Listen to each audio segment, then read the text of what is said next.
I'm very excited to be with you today and to talk about an announcement that means a lot to our city.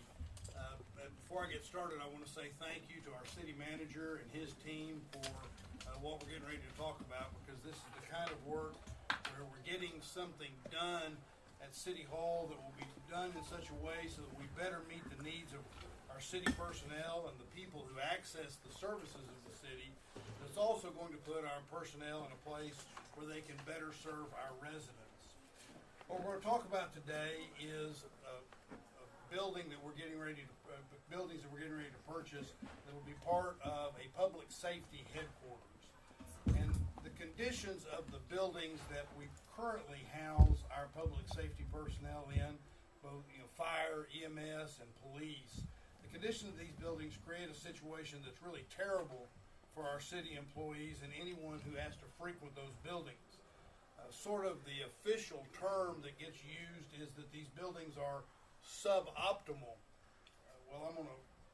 Kirk Watson would refer to them as crummy, pathetic, dirt sorry. They're buildings that need to be replaced. For example, the fire headquarters was built in 1960. That facility has a faulty foundation. It has cracked walls and ceilings. There are significant ADA challenges throughout that building. It's in a difficult location. It has a failing parking lot and failing mechanical. That's just that building. The police building, which is downtown, that downtown headquarters was built in 1970.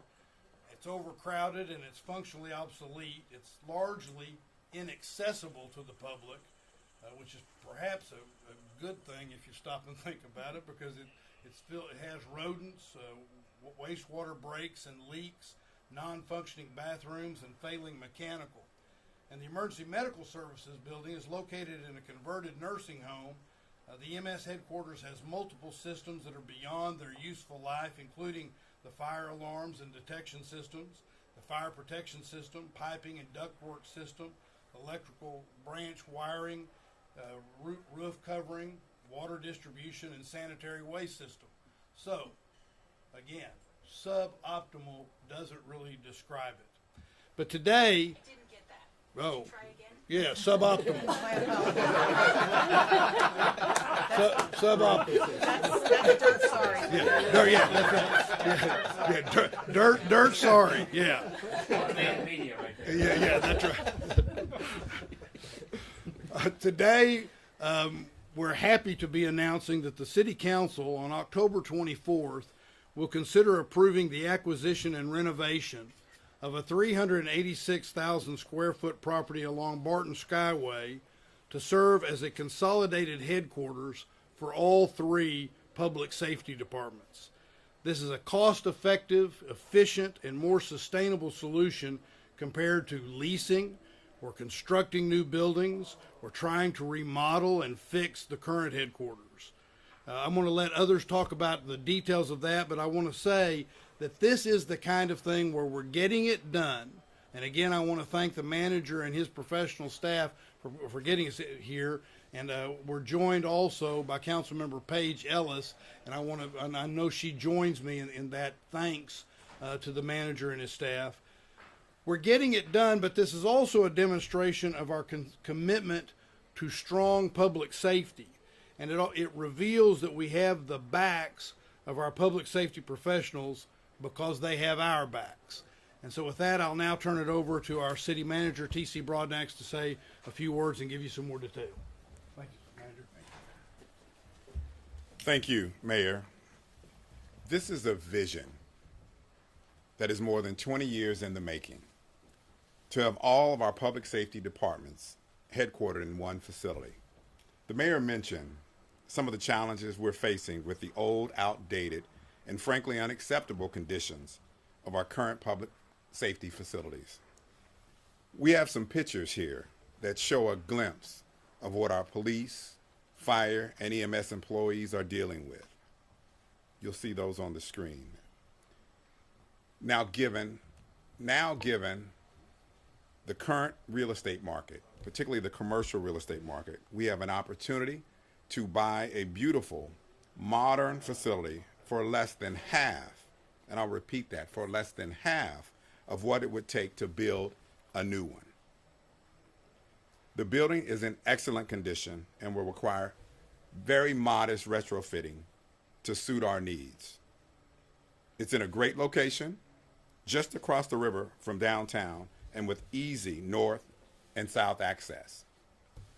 And we'll have the opportunity to explore options for the various properties that we are vacating with an eye towards what is the most cost effective and beneficial for our city.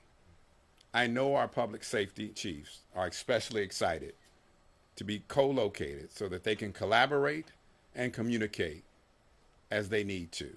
Ultimately, this will mean a safer Austin for everyone. And now I'm going to invite Assistant Fire Chief Rob Byers to say a few words.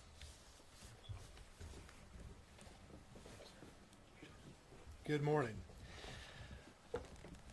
Over the last 30 years, the Austin Fire Department headquarters has been housed in a variety of locations.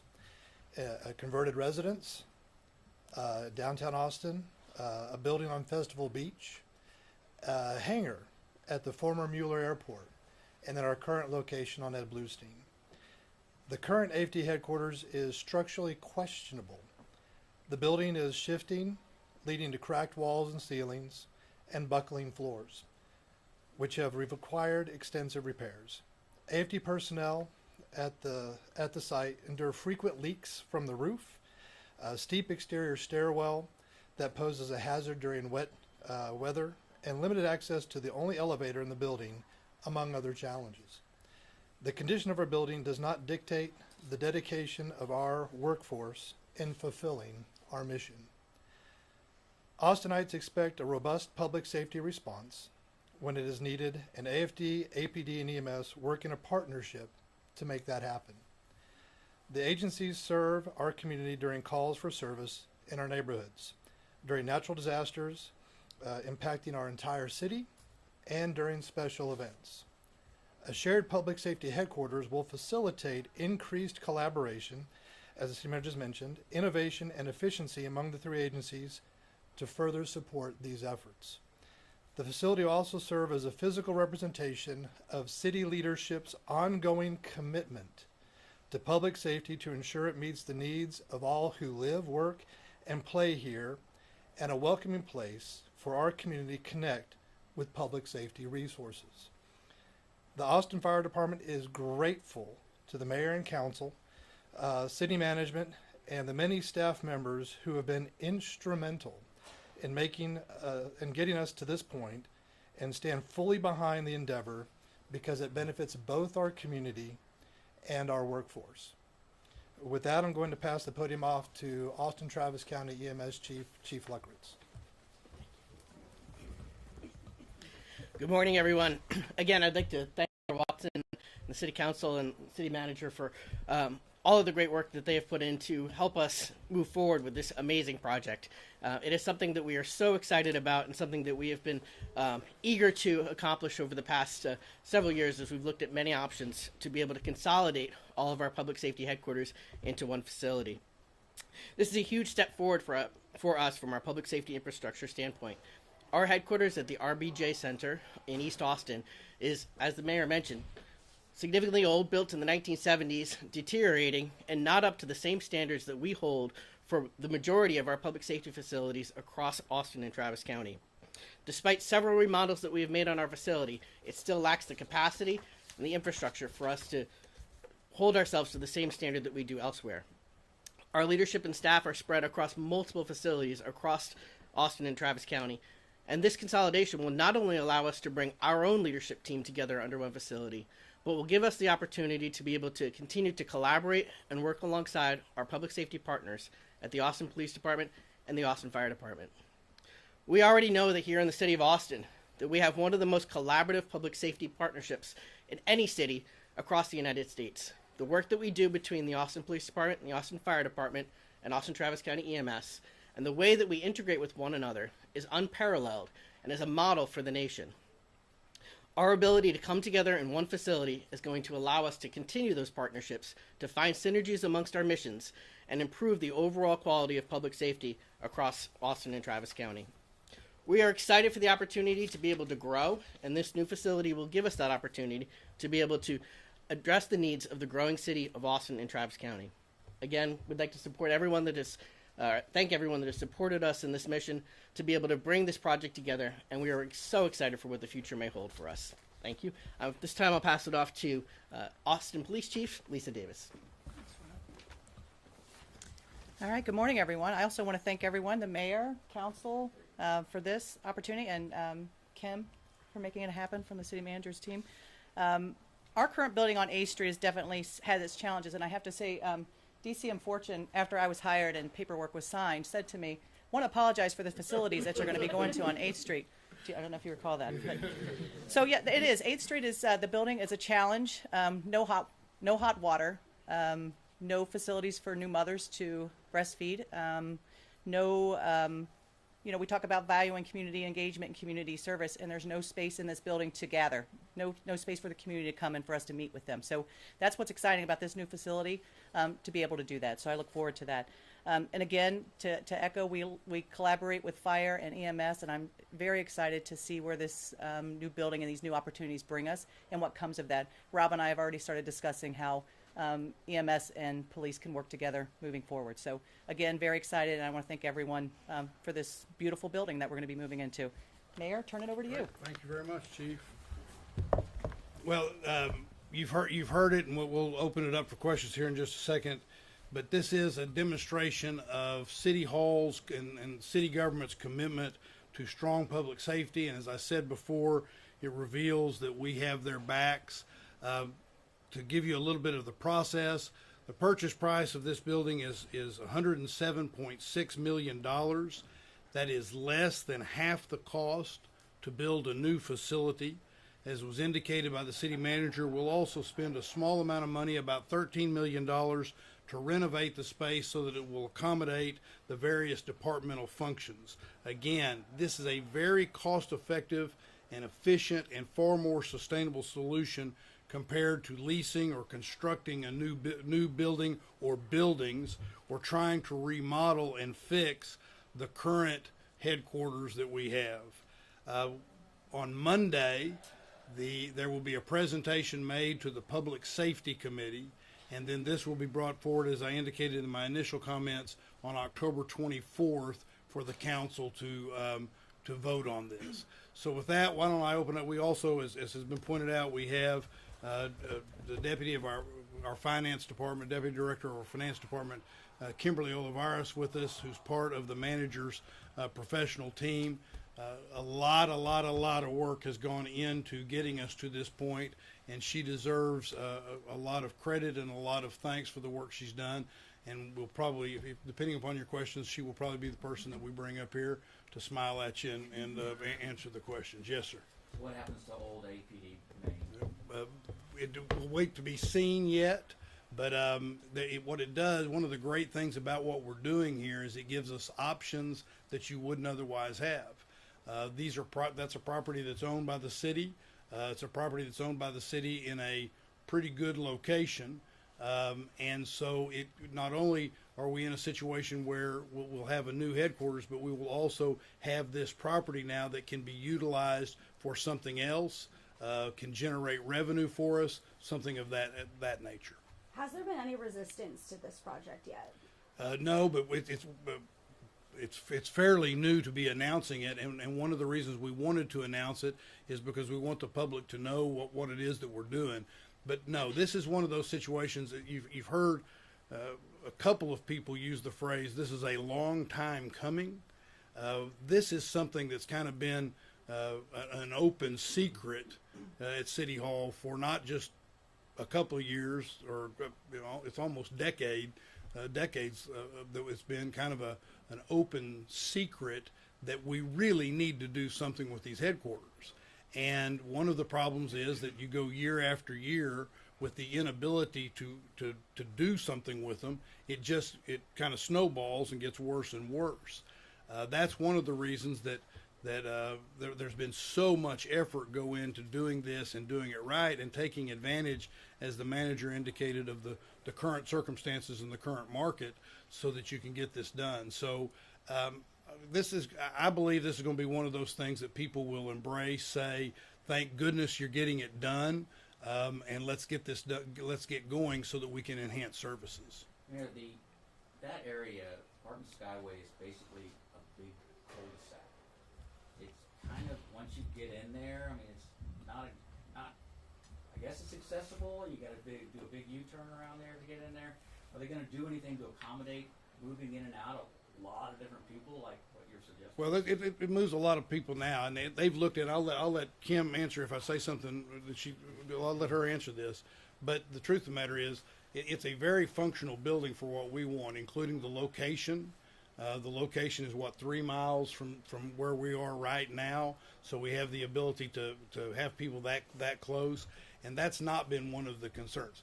Let me just say, getting from downtown headquarters at APD to here, it may not be a cul-de-sac, but there's difficulty. There's none of this will ever be a perfect solution, but this is a far, far, far superior outcome. Do you want to add anything to that? Okay. I believe both of these. No, I'll go to you, and then I'll come to her. I was just pointing. I'll come to her. Both of the old building and the new building. They're both in. I believe they're both in different police sectors, aren't they? I don't know the answer to that. Are we? That's not going to make it. Is that going to be a central dispatch for officers? And No, okay, well, are we going to have a precinct downtown? Yes. Yeah. We will have a continued presence downtown. This is a headquarters type situation, and keep in mind that it's. And I want to say this just because of the nature of the questions. This consolidates all three: fire, EMS, and police. While it's not just about police, but it's that building. In fact, frankly, I was getting ready to say that building may be the worst, but I think you'd have to argue. We could argue that. I bet we could get 3 good arguments about what's the worst. But so no, those have all been factored into how we want to address that. Luz? You talked a little bit about money and purchasing and renovations. Can you talk to us about where in the budget that lies and and how that's going to play out for? I'll let Kimberly do that. Good morning. So we'll be able to use certificates of obligation. It's a type of debt that we're allowed to issue for specific purposes, and in this case, public safety fits very cleanly within the allowable purposes. And like the mayor and the manager have said, the 107.6 million price point is incredible relative to what it would cost for us to build, because it would be roughly $240 million for us to build the same kind of facility. So the 107.6 will just be covered by that debt issuance, which is part of the council actions recommended on the 24th. So what's the total cost? The mayor mentioned the acquisition and Right. then also the remodeling. So what is the total cost? So there's the purchase price of 107.6.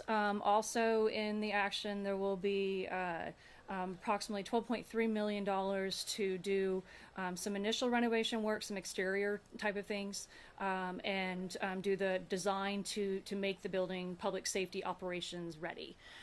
So by providing the funds now for that design work, we'll be able to come back to council later with a really solid and well thought out plan and an amount for the complete renovations. Now, the bonus of this building is that it has been incredibly well maintained for years. Because it's had tenants in there, it's continued to have renovations.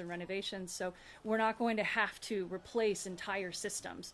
We will need to make sure that we're improving connectivity, because it's been in suites with separate companies. So we'll improve connectivity, address security needs, and make sure that we're also incorporating really great spaces for the public to engage with the departments. Is there any other competition for that property?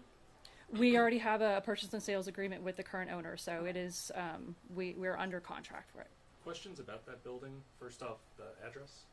1501 and 1601 South Mopac Expressway. So right at the corner of Barton Skyway and Mopac.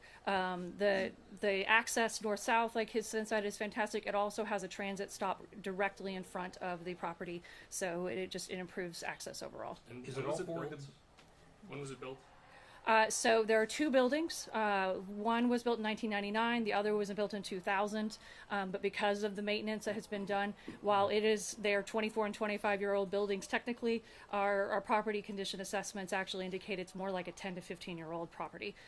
So the current owner has done a wonderful job of taking care of those facilities. Is it those two buildings right there with the green roof? Yes. Can you talk a little bit more about facilitating community access for meetings and stuff like that? Well, so as part of the design process, the first floors automatically, the way they are currently set up, automatically create better public access. Even the exterior entrances to the building are just like light years beyond what the kind of access that we currently have at our current facilities. So, but as part of that design process, we will work closely with the departments to make sure that we're setting up the space in the most optimal way for that public access. So it doesn't feel like a fortress or anything like that. We want this to be a welcoming space for all the folks that work there, as well as the folks that are visiting. And you're going to allow for space where people can come in a large meeting or something like that to discuss some incident that may have happened or something like that? Yeah, where all options are on the table for us to address just the opportunity to engage with the public in a variety of ways.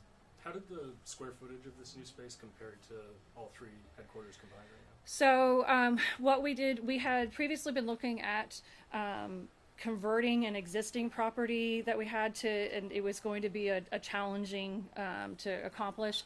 But through looking at that existing property, we did a lot of work of programming and conversations with the departments to determine approximately how much square footage would be required to meet current needs and growth. And from that exercise, it was approximately 400,000 square foot amongst the three departments. And when this property became an option for us, it was just kind of like the perfect opportunity. Do we know how many people it'll house total once all three agencies are in? I don't know that number right off the top of my head. I don't know if you've already addressed this, I'm sorry. Is the RBJ building owned by the city? Yes. What was kind of the search and evaluation process like to find this space? So the city has over the last decade, has been really making strong improvements in terms of how we look at our existing real estate portfolio and where things need to be addressed and seeking out new opportunities. We also have a great partnership with our real estate advisor to help bring opportunities to the table to us that we might not have known about otherwise. And this was one of those instances. So we're always on the search for properties both that we already own or could potentially own to address needs across the organization. And this one is an excellent opportunity for us. Or we do one more question. Do we know what the timeline is? Once this is approved, how quickly will there be transitions into this building? So we have to go through the closing process, like with any kind of a real estate transaction. That design programming effort will take approximately 6 months, and then there will be the work that takes place after that. So we're going to be on a just let's go kind of a timeline. We don't want to sit on this by any means. These folks have been in facilities, suboptimal facilities, for far too long. We don't want to be slow about this in any way. Just real quickly, can you say your name again for me? And your It's Kimberly Olivares, Olivares, and I'm the Deputy Chief Financial Officer. And we will have a press release going out at 11, so you guys will have details, and we can provide those